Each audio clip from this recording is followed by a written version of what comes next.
सर्व कोण गोष्टी त्या ठिकाणी साधक बाधक चर्चा केली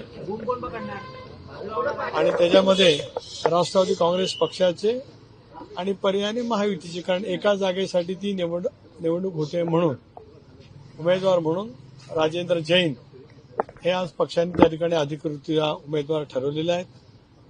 विधान परिषदेमध्ये गोंदिया भंडारा स्थानिक स्वराज्य संस्थेतून त्यांनी 12 वर्ष प्रतिनिधित्व केलं. मध्यवर्ती बँक, फेडरेशन या सर्व संस्थांच्या मध्ये दीर्घकाळ राजेंद्र जैन यांनी काम त्या ठिकाणी केलेलं आहे. आणि मग विदर्भामध्ये सुद्धा पक्षाला संधी देण्याचं बरेच दिवस मनात होतं. त्या दृष्टिकोनातून पक्षाने एकमताने निर्णय राजेंद्र जैन यांचा त्या ठिकाणी घेतलेला. प्रामुख्याने एक चर्चा मागच्या काही दिवसांपासून होती ती भुजबळ साहेबांची होती. त्यांच्या बाबतीत काय निर्णय झालेला आहे? एक असंही चर्चा होती की ते राज्यसभेवर जाण्यासाठी इच्छुक आहेत, राज्यामध्ये कॅबिनेट मंत्रीपद देखील मिळायला हवं.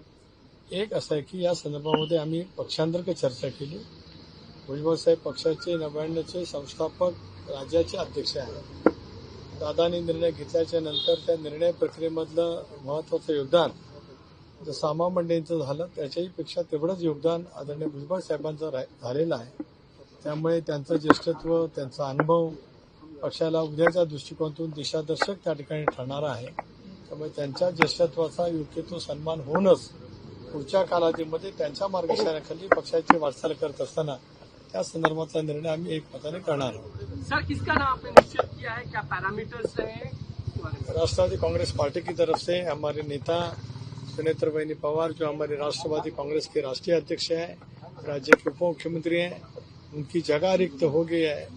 यहाँ राष्ट्रवादी कांग्रेस पार्टी की तरफ से राजेंद्र जैन ये हमारे वहाँ पे कैंडिडेट हम घोषित करते हैं.